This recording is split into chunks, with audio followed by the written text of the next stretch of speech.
70 की उम्र में अगर शरीर देने लगे ये 5 संकेत तो समझिए बज चुकी है खतरे की घंटी। राधे राधे दोस्तों, क्या आप जानते हैं कि हमारा शरीर कभी भी अचानक बीमार नहीं पड़ता। हम अक्सर सोचते हैं कि अरे कल तक तो सब बिल्कुल ठीक था, आज अचानक ये क्या हो गया। लेकिन सच तो ये है कि बीमार पड़ने से महीनों पहले बल्कि सालों पहले से ही हमारा शरीर हमें छोटे छोटे इशारे देने लगता है।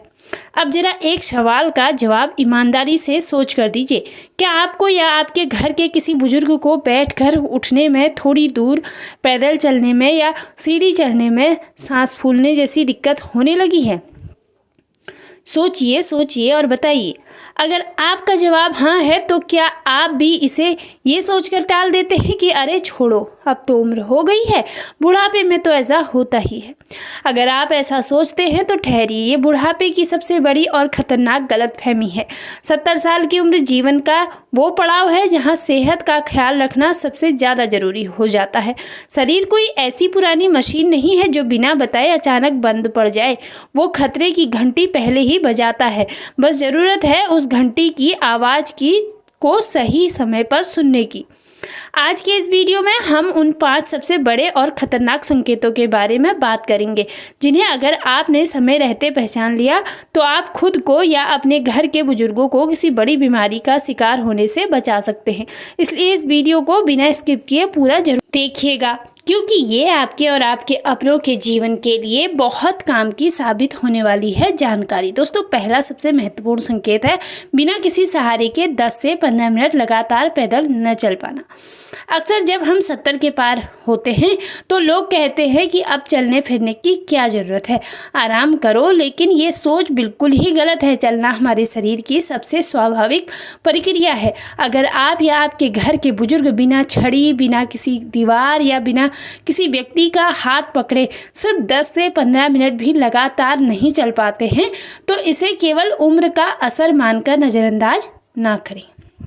जब कोई व्यक्ति थोड़ी दूर चलते ही थक कर बैठ जाता है या उसके पैर कांपने लगते हैं तो इसके पीछे कई वजह हो सकती हैं। ये पैरों की मांसपेशियों की भारी कमजोरी, पैरों की नसों में खून का बहाव कम होना या फिर दिल से जुड़ी किसी छिपी हुई बीमारी का इशारा हो सकता है। जब दिल शरीर के बाकी हिस्सों तक सही मात्रा में खून और ऑक्सीजन नहीं पहुंचा पाता तो चलते समय पैर जवाब देने लगते हैं। इसलिए अगर 10-15 मिनट चलने में भी बहुत ज़्यादा परेशानी हो रही है तो इसे सामान्य बुढ़ापा न समझे बल्कि तुरंत डॉक्टर से सलाह लें। दूसरा संकेत है बहुत ही आसान, जिसे आप अभी अपने घर पर ही चेक कर सकते हैं। आप एक नॉर्मल कुर्सी पर बैठ जाइए। अब अपने दोनों हाथों को अपनी छाती पर बांध लीजिए या आगे फैला लीजिए। यानी आपको अपने हाथों का इस्तेमाल कुर्सी पर या घुटनों पर टेक लगाने के लिए नहीं करना है। आप केवल अपने पैरों और जांघों की ताकत से सीधे खड़े होने की कोशिश कीजिए। क्या आप बिना हाथ का सहारा लिए आसानी से खड़े हो पाए?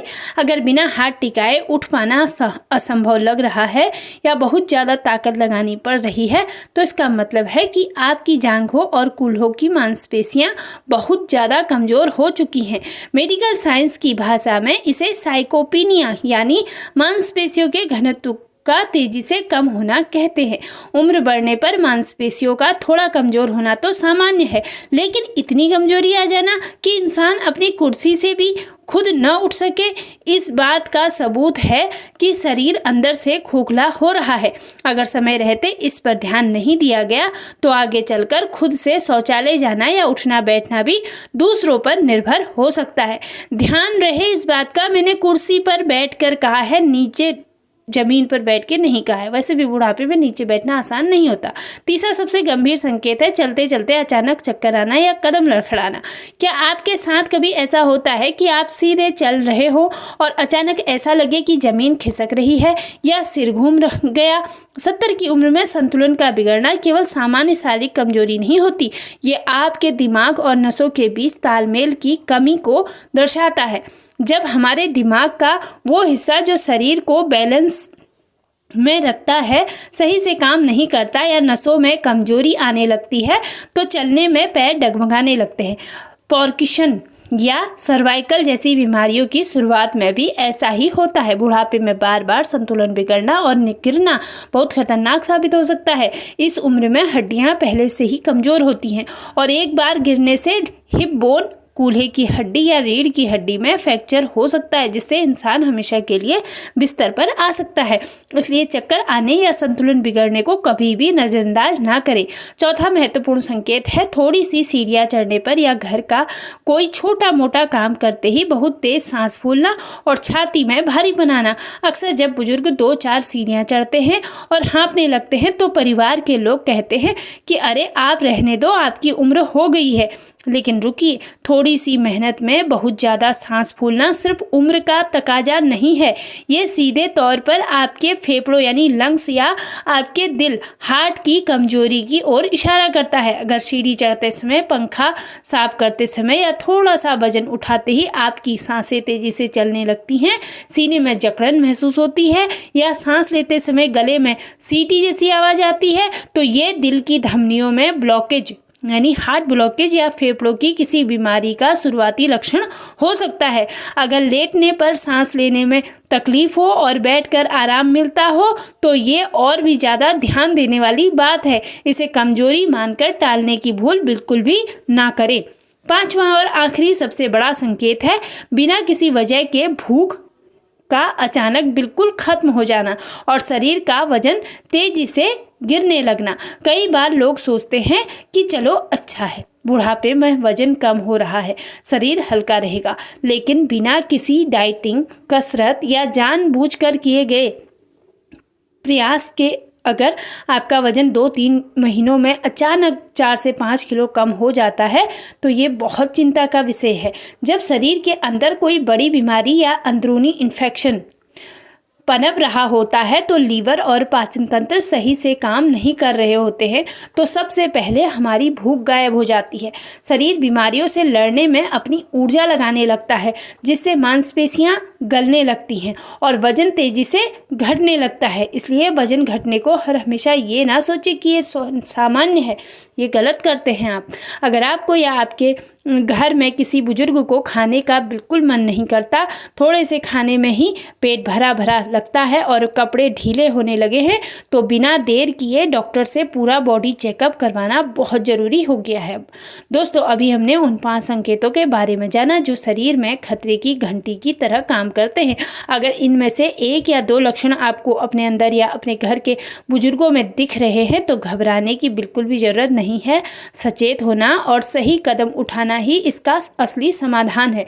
अगर आप 70 की उम्र में भी स्वस्थ और आत्मनिर्भर रहना चाहते हैं तो इन आसान बातों का ध्यान जरूर रखें। सालाना बॉडी चेकअप, साल में कम से कम एक बार अपना फुल बॉडी चेकअप जरूर करवाएं। इससे खून की कमी, विटामिन डी, कैल्शियम या शुगर, बीपी की समस्या का समय पर पता चल जाता है और फिर हम उसके हिसाब से अपने शरीर की उन कमियों को पूरा कर सकते हैं। हल्की फुल्की सैर, रोज़ सुबह या शाम को 20 से 30 मिनट हल्की सैर करने की आदत डालें। यह आपके दिल, फेफड़ों और नसों को मजबूत रखेगी। खान पान पर ध्यान, अपने भोजन में प्रोटीन और कैल्शियम की मात्रा बढ़ाएं। दालें, दूध, दही, पनीर और हरी सब्जियां नियमित खाएं ताकि मांसपेशियां और हड्डियां मजबूत रह सके। सक्रिय रहना बहुत ज़रूरी है। अपने दिमाग को खाली न बैठने दें। किताबें पढ़ें, अपनों से बातें करें और मनपसंद काम जरूर करें। परिवार का साथ, सबसे बड़ी जिम्मेदारी परिवार के सदस्यों की होती है। अक्सर बुजुर्ग अपनी तकलीफें ये सोचकर छिपा लेते हैं कि बच्चे परेशान होंगे, इसलिए बच्चों का ये फर्ज बनता है कि वे अपने घर के बुजुर्गों के चलने फिरने, खाने पीने और व्यवहार में आ रहे बदलावों पर हमेशा प्यार से नज़र रखें। याद रखिए, 70 साल की उम्र जीवन का अंत बिल्कुल भी नहीं है, बल्कि ये तो जीवन का सबसे शांत, सुंदर और आदरणीय पड़ाव है। बस ज़रूरत है तो अपने शरीर की बात सुनने की और उसका थोड़ा सा ख्याल रखने की। अब आप मुझे कमेंट बॉक्स में लिखकर ज़रूर बताइएगा कि क्या आपके घर के बुजुर्ग बिना किसी सहारे के किसी कुर्सी से खड़े हो पाते हैं या नहीं, या अगर आपके मन में सेहत से जुड़ा कोई सवाल है तो कमेंट में ज़रूर पूछें। अगर आपको आज की ये जानकारी मददगार और अच्छी लगी हो तो इस वीडियो को लाइक ज़रूर करें और अपने घर के बुजुर्गों, दोस्तों और रिश्तेदारों के साथ इसे शेयर करना बिल्कुल ना भूलें, क्योंकि आपका एक शेयर किसी की सेहत को बचा सकता है। स्वास्थ्य से जुड़ी ऐसी ही सरल और सच्ची जानकारियों के लिए हमारे चैनल को सब्सक्राइब करना बिल्कुल ना भूलें। स्वस्थ रहिए, मस्त रहिए और हंसते मुस्कुराते रहिए।